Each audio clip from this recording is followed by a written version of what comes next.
So I've been wearing the Garmin Venu 4 for over a month now, and while it has some pretty huge upgrades in some ways, there are also some downsides to be aware of. So in this video, I want to show you the accuracy of the heart rate tracking, the accuracy of the GPS based on my workouts.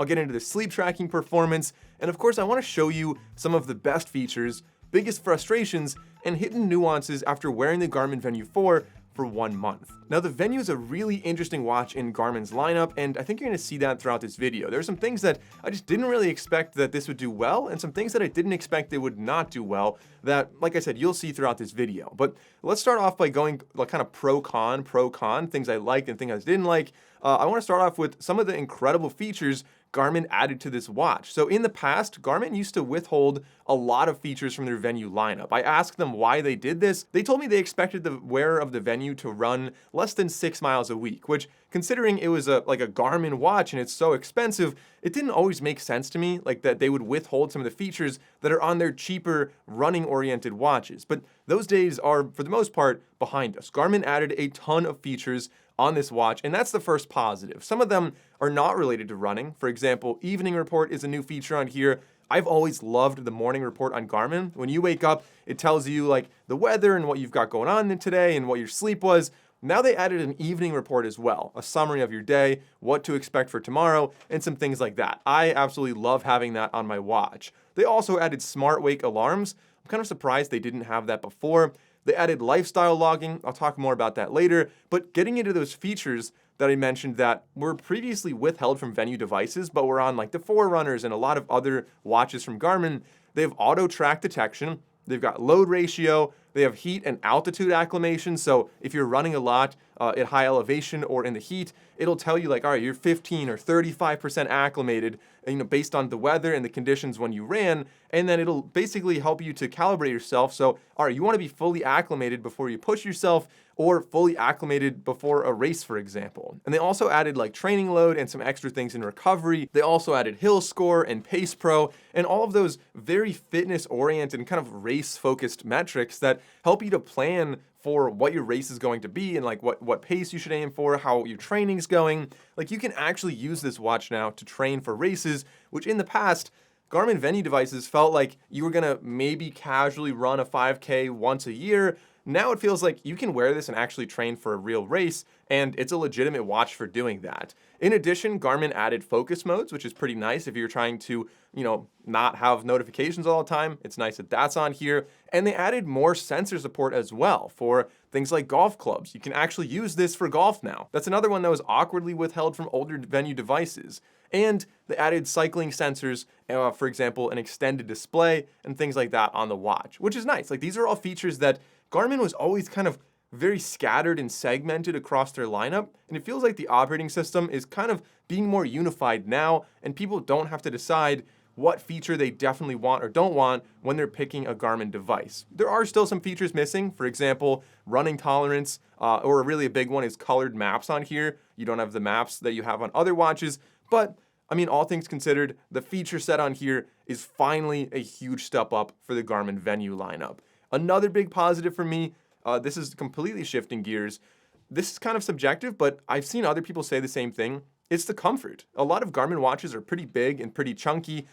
This one is very smooth. It's fairly thin. It's very lightweight, and there are 2 different sizes. So this I can wear. I can wear it when I sleep. I can wear it for pretty much all day, every day, and never even really notice it's on my wrist. The band is also, although it is fairly boring looking, I'll say that, just a plain black silicone band, it's very comfortable. I find that, I don't have any kind of problems with like sweat or rubbing or anything weird.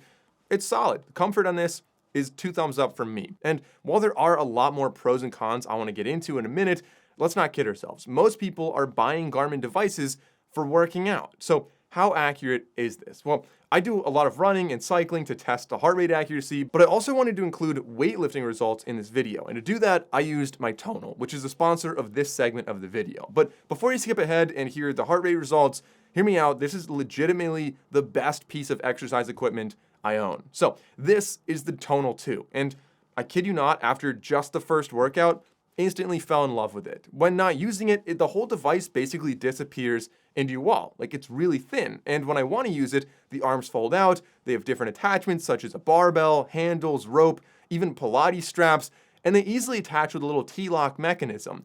The Tonal is no joke either, allowing up to 250 pounds of resistance thanks to sturdier design and stronger cables. And as someone who uses a home gym a lot, free weights have honestly been my go-to for years, but Tonal has far more advanced options such as adaptive drop sets that sense when you're fatiguing and automatically adjust the weight to get the most out of a lift. The Tonal also has eccentric mode, spotter mode, aero mode, which is like cardio mode essentially. You can do cardio on this, and other intelligent dynamic weight profiles. Aside from the specs though, the real win here, in my opinion, is that it completely eliminates decision fatigue and lazy workouts. You never need to choose what exercise is next, how much weight to do, how many reps to do. The coaches are motivating, the programs are carefully designed, and the machine just automatically adjusts the weight for you based on each exercise and based on your performance to ideally maximize results and minimize injuries. You basically just turn it on and just go. The metrics are then tracked on Tonal, and it does the same thing I love about sports watches like this. It just makes it a game for me. You see the strength score go up, you track your workout streak, you can even track like the total weight you've ever lifted, and this is definitely a premium device, but if you value your health and your space, this could be a perfect fit for you. So if you're interested in learning more or checking out the latest pricing, I'll have a link in the description down below. And thanks again to Tonal for sponsoring this video. And another positive that you might not notice out of the box, I promise I'll get to a drawback in a minute, but another positive is actually the build of this is a lot more premium now. In the past, they were all basically plastic, but now if you look at the side, and it's kind of hard to see on the black version right here, but it's metal. You've got a metal bezel, and you've got a little plastic ring that kind of separates the top from the bottom. Presumably that's for an antenna or something. And then the bottom, the chassis is also metal. The buttons are metal. And like I said, it's kind of subtle. You won't always notice that, but it looks a little more premium. It's a little bit more durable. That's a big positive. The first drawback is the battery life though. The battery life is nice on this. It's great because of the Garmin watch, but it is shorter than the previous Garmin Venu 3. I think they're saying like 9-ish days on this. I'm getting easily more than a week, which is plenty for me, but again, slight downgrade over the Venu 3. A positive is the flashlight on here. This is something that if you've never had a flashlight on your watch, you'll probably wonder why you would ever use it, but I use it all the time. It also goes up to 3 levels of brightness, and it goes into a red mode as well. This is great if you're going to the bathroom in the middle of the night, or if your hands are full and you need a flashlight, you don't want to hold it. That's kind of nice. But back to the negatives. Garmin's usually so good about buttons. This watch only has 2 buttons on the right side. It also doesn't have a rotating crown or rotating bezel like most other watches do, which means you're doing a lot of swiping. It's not a huge display and you're just always swiping. If you're wearing gloves, that's annoying. If your hands are wet, that's annoying.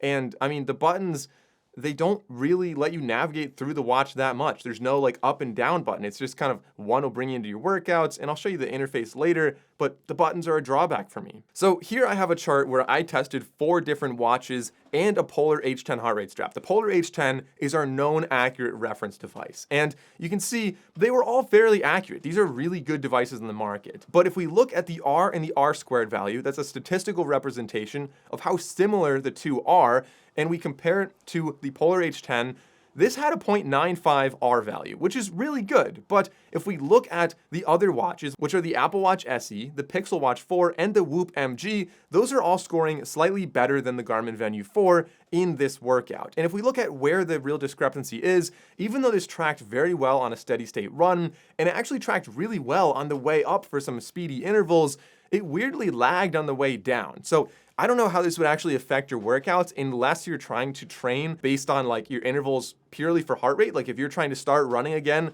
when your heart rate gets to a certain low level, then this might give you a longer break than you want. But if you're doing the other side of that and training up until your heart rate gets to a certain level, this does a good job. If you want to make sure your heart rate doesn't go over a certain level, again, this does a good job of not really lagging on the way up. So impressive, yes, but just weird that it has that little lag on the way down. And I think this is something that Garmin could probably fix with a software or a firmware update.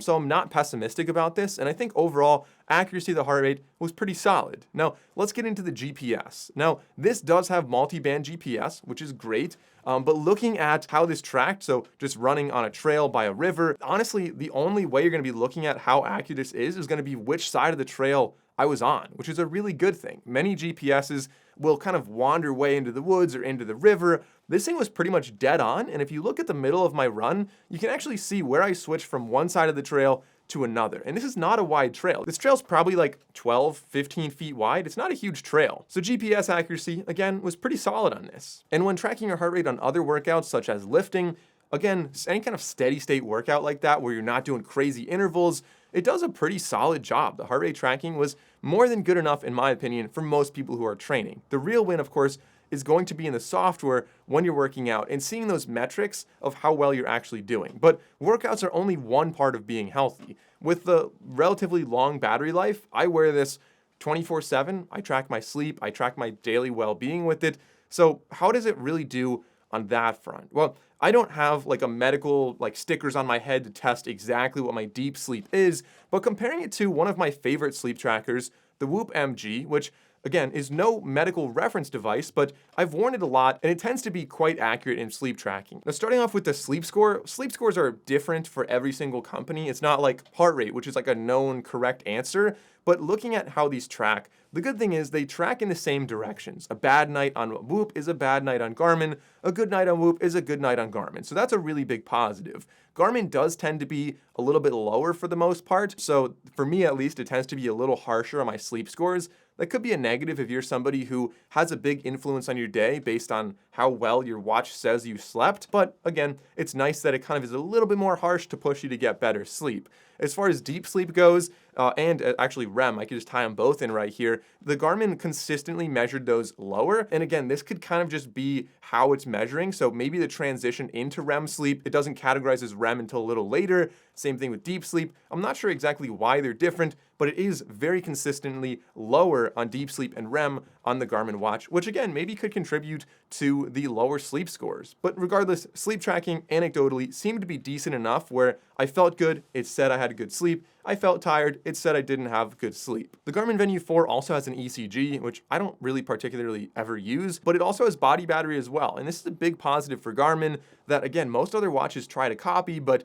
not very successfully. So tying in all of the sleep and the workout and everything you do, it'll give you your body battery index throughout the day. And this changes. If you do a strenuous workout, it'll drop a lot. And it's a good way to kind of gauge yourself of, all right, should I go on a really long run when I'm traveling, for example, or is it at risk of injury and maybe getting sick? Another positive with the Garmin Venu 4 is the size. There are 2 different sizes available, making a great option for women or anyone with a smaller wrist, or honestly just anyone who wants a smaller watch. There's several different colors as well. The black one is incredibly boring in my opinion, a very dull looking watch, but like the kind of goldish looking one that's more the smaller version, I think that looked quite nice. I think my wife wears a watch really similar. I think she has a Venu 2, and again, really awesome looking watch that she likes wearing a lot. Another positive with this is the display is a lot brighter than the previous generation, but if we look at the bezels, they're chunky bezels. I think that's a downside with this. It's kind of hard to see except in studio lights, but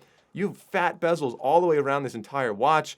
And given the price of this and given, what the Apple Watch and Pixel Watch and honestly even other sports watches look like, the fat bezel on here with no ticks or anything to make it look nicer, I think is definitely a downside. This does have the ability to field phone calls, and I guess it kind of does a voice assistant. It's a terrible experience of using a voice assistant on here, so I'm not even going to test that for you, but if you wanted to answer a phone call, you could do it with this. The speaker, I believe, is on the bottom of the watch. You can see there's 2 little slits right there, and then the microphone, I believe, is on the right side under the top button. It's kind of hidden down there.